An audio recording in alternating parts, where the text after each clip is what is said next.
Hello everyone and welcome back. I am as always Inquisitor Aura, and this is the inaugural episode of my newest series titled Living Roleplay. The goal of this series is to take a deeper look into the events, locations, and people who have shaped Azeroth's history and how each of these affects your role-playing experience. Today, we're going to be taking a look at the Legion invasion, the Broken Shore event, and the subsequent release and absorption of the Illidari. Please note that these are just the generally accepted guidelines to socially acceptable and lore-friendly roleplay in World of Warcraft. There is a niche for every type and style of roleplay out there, and what I am telling you here are the generally accepted guidelines that will not get you ridiculed, laughed at, picked on, ignored, or shunned. It has been over 10,000 years since Azeroth has seen a demonic invasion of this magnitude. Gul'dan, whom we encountered on Draenor, has kidnapped Illidan Stormrage from the Vault of the Wardens, opened the Tomb of Sargeras, which he failed to do during the events of Warcraft 2, and completely routed both the Horde and Alliance forces at the Broken Shore. Now, the Horde and the Alliance are scrambling to discover the Legion's attack plans while fending off several Legion strike forces and reeling from the deaths of both King Varian Wrynn and War Chief Vol'jin. The situation is dire, but to make matters more complicated, the Illidari, demon hunters trained and led by Illidan Stormrage himself, have been released from the Vault of the Wardens after a decade of imprisonment. These warriors, their souls bonded to the essences of powerful demons that allow them to consume demon souls and absorb their power, are a blasphemous blend of demon and elf, whose sole purpose is to destroy the Legion or die trying. So much shock. It's hard to tell how all of this is going to turn out. Retaliation seems likely, but with two beloved leaders dead and two more stepping up, one barely more than a boy, the other a woman of questionable scruples, the question of survival has never been more prevalent. And with the apparent betrayal of the Horde, Genn Greymane may not be able to see past his need for revenge against Sylvanas, potentially weakening Azeroth's forces by inciting a war between the Horde and the Alliance. But how does this affect you? Well, the first thing we need to talk about is that there are demons everywhere, and no matter what type of guild you are in or what kind of character you play, chances are is that you have been going to the Legion drop sites and taking the fight to them. There are 6 points across Kalimdor and the Eastern Kingdoms that the Legion seems to be focusing on: Azshara, Northern Barrens, and Tanaris in Kalimdor, and Dunmorrow, Westfall, and Hillsbrad Foothills in the Eastern Kingdoms.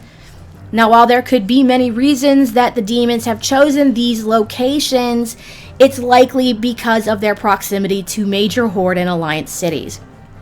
If any one of these 6 locations is secured by the Legion, it would provide them with a valuable foothold in the region and gives them a point from which they could assault Orgrimmar, Stormwind, Undercity, and Ironforge.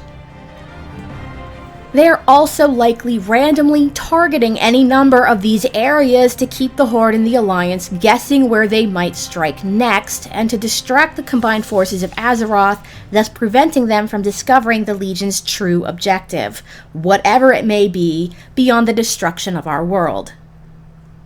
We also have to consider the Illidari. Tensions are especially high with their reintroduction into society. No one is completely comfortable with the fel-infused demon hunters. They are dangerous and filled with a singular determination to destroy the Legion using its own power against it. They have undergone terrible rituals and are no longer simply elves, and that is scary. Given that most races frown on warlocks, people view the demon hunters as abominations that shouldn't be trusted.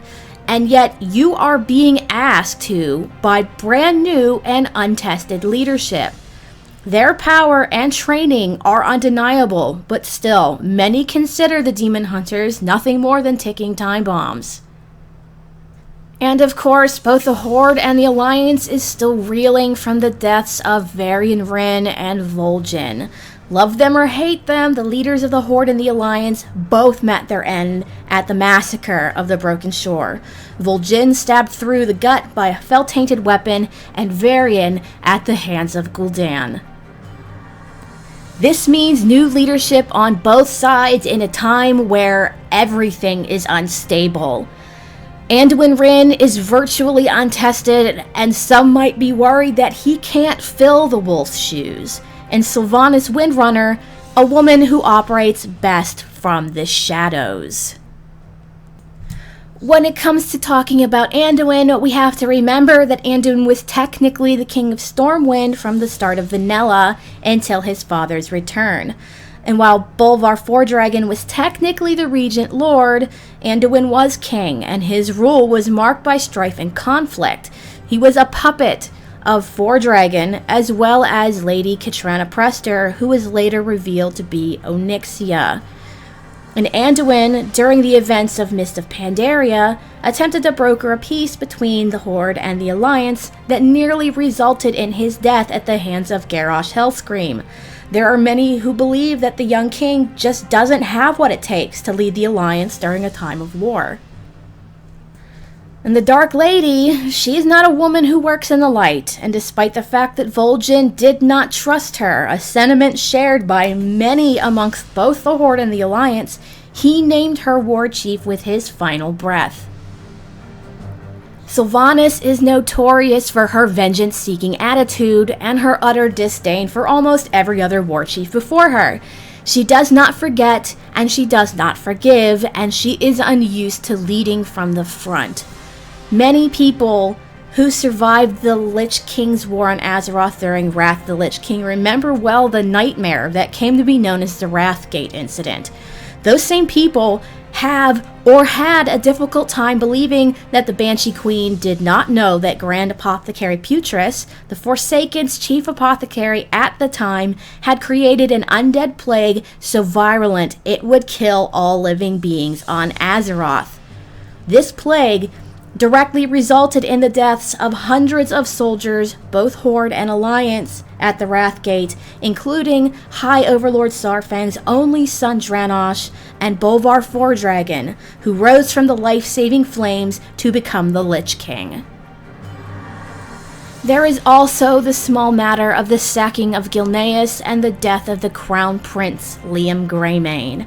While Sylvanas was ordered to attack the recently exposed Worgen, making excellent tactical use of the Cataclysm by Garrosh Hellscream, he expressly forbade her from using any plague of undeath she might have been brewing at the time, an order she rather pointedly ignored. This only cements the belief that not only did she know what Putris was doing, she had sanctioned it, the plague's creation at the very least, if not its employment. But where we have sadly lost two leaders, we have regained one in the form of Magni Bronzebeard. The former king of Ironforge has risen anew, a dwarf made entirely of living diamond, and he brings with him news that Azeroth is, in fact, a nascent female titan, and that he has spent his years in petrification in direct communication with the World Soul. Azeroth is the one who told him of the Pillars of Creation, titan artifacts that were left behind, and explained that they could be used to seal the Tomb of Sargeras. Now it's simply a matter of finding them before the Legion does.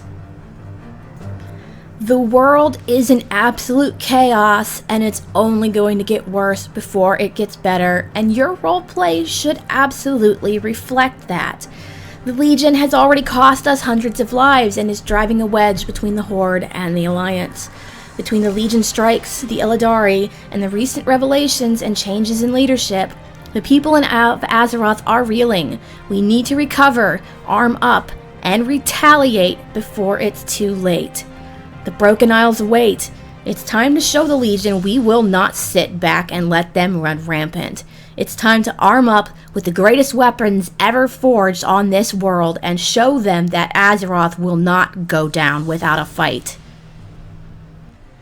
Well, that is going to be it from me for this week. Thank you guys so much for watching. Remember, if you like what you see and you want to see more, make sure you hit that like button. Don't forget to comment below and don't forget to subscribe. I also have a Patreon. The link is in the description box below, as well as up in my channel header art.